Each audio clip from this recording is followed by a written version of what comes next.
ಹುಬ್ಬಳ್ಳಿಗೆ ಹೋಗಿದ್ರು ಇವತ್ತು ಆರ್ ಅಶೋಕ್ ಅವರು. ಹುಬ್ಬಳ್ಳಿಯಲ್ಲಿ ಹಳೆ 31 ವರ್ಷದ ಹಿಂದಿನ ಕೇಸ್ನಲ್ಲಿ ಆರೋಪಿಗಳನ್ನು ಬಂಧಿಸ್ತಾ ಇರುವುದರ ವಿರುದ್ಧ ಪ್ರತಿಭಟನೆ ಮಾಡೋದಕ್ಕೆ ಅಲ್ಲಿ ಪೊಲೀಸ್ ಸ್ಟೇಷನ್ಗೆ ಮುತ್ತಿಗೆ ಹಾಕಿದ್ರು. ಕಾಂಗ್ರೆಸ್ ಸರ್ಕಾರದ ವಿರುದ್ಧ ಘೋಷಣೆ ಕೂಗಿದ್ರು, ಜೈ ಶ್ರೀರಾಮ್ ಘೋಷಣೆ ಕೂಗಿದ್ರು. ಆರ್ ಅಶೋಕ್ ಅವರ ಜೊತೆಗೆ ಅರವಿಂದ್ ಬೆಲ್ಲದ್ರಿದ್ರು, ಮಹೇಶ್ ತೆಂಗಿನಕಾಯಿ ಇದ್ದರು. ಪೊಲೀಸ್ ಸ್ಟೇಷನ್ ಎದುರು ಟೈರಿಗೆ ಬೆಂಕಿ ಹಚ್ಚಿ ಪ್ರತಿಭಟನೆ ಮಾಡಲಾಯಿತು. ಕುಟುಂಬಕ್ಕೆ ಭೇಟಿ ಕೊಟ್ಟರು, ಶ್ರೀಕಾಂತ್ ಮನೆಗೆ ಭೇಟಿ ಕೊಟ್ಟು ಅವರಿಗೆ ಧೈರ್ಯ ಹೇಳಿದ್ರು, ನಿಮ್ಮ ಜೊತೆಗೆ ನಾವಿದ್ದೀವಿ ಅಂತ. ಆರ್ ಅಶೋಕ್ ಅವರು, ಅರವಿಂದ್ ಬೆಲ್ಲದವರು ಮಾತಾಡಿದ್ದಾರೆ, ಕೇಳಿಸ್ಕೊಳ್ಳಿ.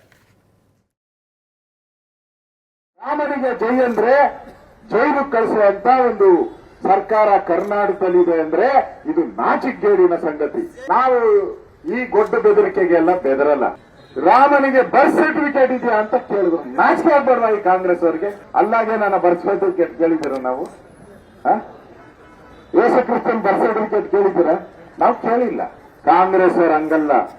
ಬೆಂಕಿ ಹೆಚ್ಚು ಸಿದ್ದರಾಮಯ್ಯ, ನೀವು ಕರ್ಕೊಂಡೋಗಿ ಬೇಕಾದ್ರೆ ಯಾರ್ದಾನ ಮನೆಗೆ ಕರ್ಕೊಂಡೋಗಿ ಮನೆ ಭಾಗ ಮಾಡ್ಬಿಡ್ತಾರೆ. ಈಗ ಹಿಂದೂ ಮುಸ್ಲಿಮರಿಗೆ ಬೆಂಕಿ ಹಚ್ತಾ ಇದ್ದಾರೆ.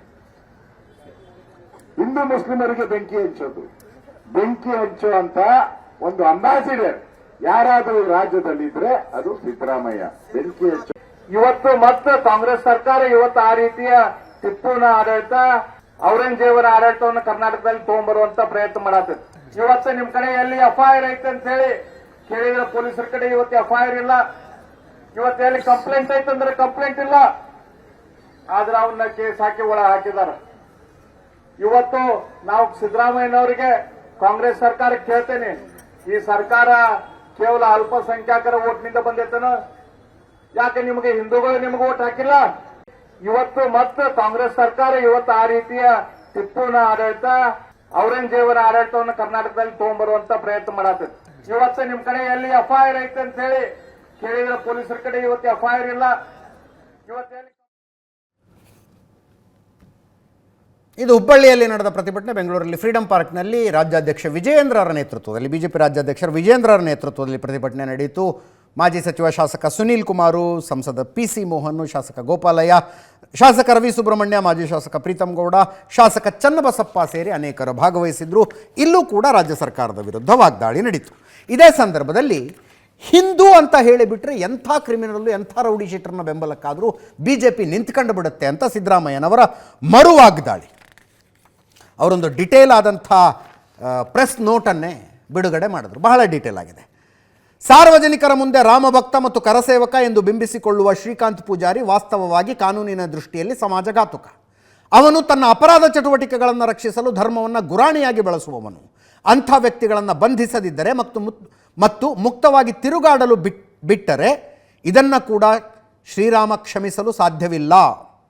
ಅಕ್ರಮ ಮದ್ಯ ಮಾರಾಟ, ಜೂಜು, ಮಟ್ಕಾ ಸೇರಿದಂತೆ 16 ಸಮಾಜಘಾತುಕ ಚಟುವಟಿಕೆಗಳಲ್ಲಿ ಭಾಗಿಯಾಗಿರುವ ಆರೋಪ ಎದುರಿಸುತ್ತಿರುವ ವ್ಯಕ್ತಿಯನ್ನು ಬೆಂಬಲಿಸಿ ಪ್ರತಿಭಟನೆ ನಡೆಸುತ್ತಿರುವ BJP ಮುಖಂಡರು ಆತನ ಎಲ್ಲ ಅಪರಾಧ ಕೃತ್ಯಗಳಿಗೆ ಬಹಿರಂಗವಾಗಿ ತಮ್ಮ ಪಕ್ಷದ ಬೆಂಬಲ ಘೋಷಿಸಬೇಕು ಅಥವಾ ಸಾರ್ವಜನಿಕವಾಗಿ ಕ್ಷಮೆ ಯಾಚಿಸಿ ಪ್ರತಿಭಟನೆ ಹಿಂಪಡೆಯಬೇಕು. 2023ರಲ್ಲಿ ಹುಬ್ಬಳ್ಳಿ ಧಾರವಾಡ ಕಮಿಷನರೇಟ್ ವ್ಯಾಪ್ತಿಯಲ್ಲಿ ಗಾಂಜಾ ಮಾರಾಟ, ಕಳ್ಳತನ, ಸುಲಿಗೆ, ವಂಚನೆ, ಜೂಜಾಟ ಸೇರಿದಂತೆ ಅಪರಾಧಗಳಿಗೆ ಸಂಬಂಧಿಸಿದ 36 ಜನರನ್ನು ಬಂಧಿಸಲಾಗಿದೆ. ಅದರ ಲಿಸ್ಟು ಕೊಟ್ಟಿದ್ದಾರೆ. 26 ಪ್ರಕರಣಗಳಲ್ಲಿ 36 ಜನರನ್ನು ಬಂಧಿಸಲಾಗಿದೆ ಅಂತ.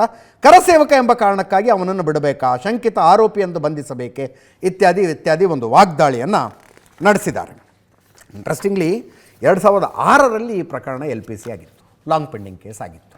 ಅದಾದ ಮೇಲೆ 5 ಸಲ ಏನೋ ಪೊಲೀಸರು ಕರ್ಕೊಂಡ್ಬಂದಿದ್ದಾರೆ ಅವನನ್ನು. ಬೇರೆ ಬೇರೆ ಪ್ರಕರಣಗಳಲ್ಲಿ 5 ಸಲ, ಕೆಲವು ಸಲ ಪ್ರಿಕಾಷನರಿ ಅರೆಸ್ಟ್ ಕೂಡ ಆಗಿದೆ. ಆವಾಗಿಲ್ಲದೆ ಇದ್ದದ್ದು ಈಗ ಯಾಕೆ ತೆಗೆದ್ರಿ ಅಂತ BJPಯವರು ಕೇಳ್ತಿದ್ದಾರೆ. ತೆಗಿಯಬಾರದು ಅಂತ ಕಾನೂನಿಲ್ಲ. For your information.